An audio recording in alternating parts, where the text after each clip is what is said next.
Oke, selamat hari Minggu buat kita semuanya. Saya hari ini dengan Tari dan saya Gom-Gom Manurung. Ya, suami saya Gom-Gom Manurung.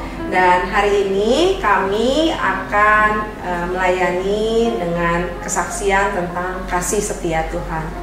Silakan. Baik, kami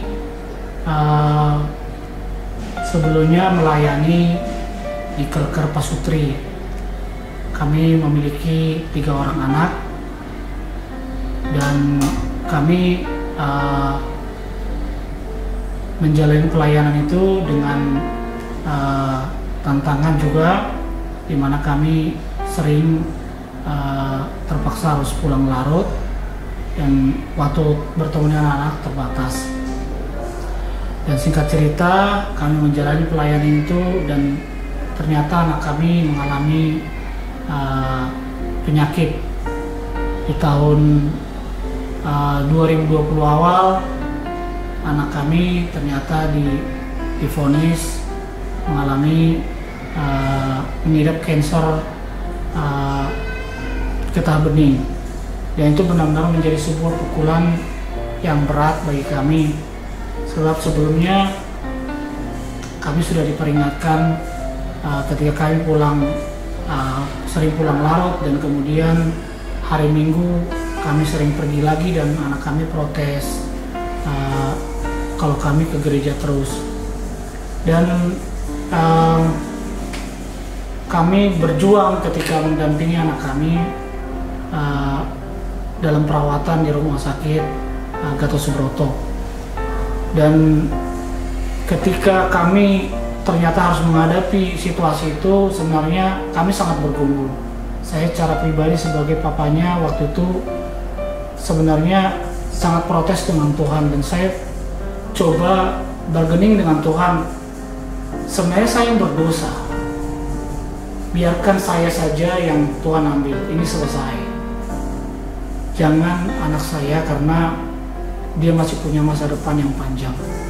Dia bisa melayani dan bisa melakukan banyak hal dengan potensi yang Tuhan berikan. Saya coba berargumen dan coba bernegosiasi dengan Tuhan. Sampai pada satu titik saya berdoa, akhirnya dengan setengah memaksa, dan saya berdoa, Tuhan, saya datang kepada Tuhan seperti anjing. Saya tidak meminta rotinya, tapi saya meminta remah-remahnya. Dan disinilah kekecewaan terbesar saya kepada Tuhan, dan saya merasa Tuhan begitu arogan. Tuhan menjadi sulit saya jangkau. Tetapi melalui anak kami, kami diingatkan kembali dan kami belajar lagi dari anak kami. Nilai-nilai yang pernah kita ajarkan kepada anak kami itu kembali didengungkan lagi kepada kami. Salah satu hal adalah ketika anak kami sesak dan minta didorong, dan dia meminta saya menyanyikan lagu, dan saya mengingat lagu yang dulu waktu ngomong dia saat bayi, saya nyanyikan lagi bahwa saya mau ikut Yesus, saya mau ikut Yesus. Dan dia senang mendengar lagu itu, dan itu sebenarnya saya juga ikut menangis mengingat lagu itu lagi, bahwa saya ternyata dulu mengajarkan anak saya dan menyanyikan lagu tentang kesetiaan kepada Tuhan. Dan itu membangkitkan lagi iman yang lama terpendam di dalam hati, dan saya mulai terbangun lagi untuk membangun suatu imanan kami bersama-sama dengan istri dan juga Axel di rumah sakit mencari ayat, dan kami akhirnya memutuskan ayat yang kami akan gumuli adalah tentang perempuan yang sakit pendarahan 12 tahun. Dan kami percaya masih ada keajaiban Tuhan. Tapi sekali lagi, ternyata keajaiban yang kami harapkan tidak terjadi, dan kekecewaan besar pun terjadi. Anak kami akhirnya dipanggil pada tanggal 8 September 2020 dalam keadaan setelah selesai operasi. Dia dipanggil Tuhan setelah sampai di rumah, setelah menyelesaikan operasinya. Dan ada lagu yang kami suka nyanyikan lagu bersama tentang kemurahan Tuhan. dan lagu itu juga menjadi lagu pengantar dia ketika dia mengembuskan napas terakhir, dan dia menyatakan dalam doa, dia bilang, Tuhan, ternyata Engkau sangat murah hati dan Engkau sangat baik hati. Selama ini aku tidak menyadarinya, aku minta maaf. Dan hanya beberapa menit kemudian dia mengembuskan napas terakhir, dan rasanya hancur gitu. Tapi saya merasa seperti ada kekuatan yang menahan. Sebenarnya kalau melihat kejadian itu rasanya seperti mau menyerah, tapi seperti ada kekuatan yang menahan, yang membuat kami sanggup berdiri. Dan setelah pemakaman, kekecewaan baru muncul, yaitu kami menyadari kenapa nggak ada support dari keluarga. Kami merasa sepertinya keluarga atau saudara-saudara kami tidak bisa merasakan penderitaan yang kami alami. Sebenarnya kami tidak membutuhkan, tidak mengharapkan nasihat atau apapun, hanya kehadiran mereka. Kami menjadi begitu kecewa, kami juga menjadi sulit berdoa.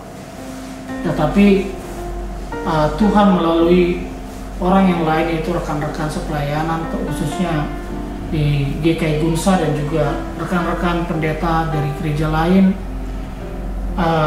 datang menyapa kami dengan tulus, datang menguatkan kami, padahal sebenarnya kami rencana mau mundur sedikit dari pelayanan dengan maksud memulihkan diri, tetapi alih-alih kami memundurkan diri, malah datang surat dari majelis untuk memanggil istri saya, Sri Lestari, untuk bersedia jadi majelis. Dan itu benar-benar menjadi semua pergumulan berat ketika saya membaca tulisan panggilan dari Tuhan, dan saya langsung gemetar, dan saya bilang sama istri saya tidak berani bilang kamu untuk menolak, silakan kamu pertimbangkan sendiri.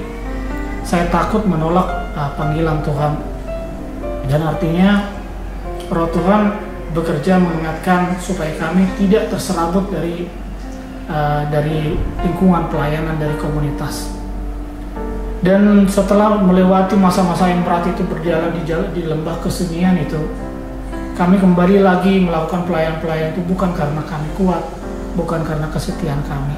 Sejujurnya karena kami mengingat kasih setia Tuhan. Begitu memberontak kami, begitu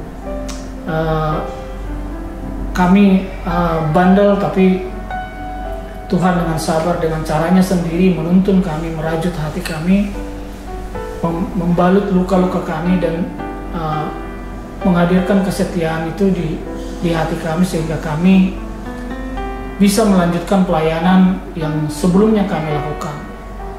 Ada nilai yang pernah kami ajarkan ke anak kami, seandainya kiamat itu adalah hari esok, maka tetaplah lakukan hal-hal yang hari ini kamu lakukan. Artinya kesetiaan itu dilakukan, dijalankan tanpa persiapan khusus, bahkan menghadapi hari kiamat. Dan itu juga yang akan menjadi rema dalam kehidupan kami. Nilai-nilai yang pernah kami ajarkan kepada anak kami akan menjadi rema dalam kehidupan kami sendiri. Kami percaya bahwa kasih setia Tuhan itu nyata dalam hidup kami. Dulu kami sempat meragukan apakah Tuhan peduli dengan kami, tapi Tuhan berbicara ke dalam hati kami dalam sebuah ibadah bahwa Tuhan sayang sama kami.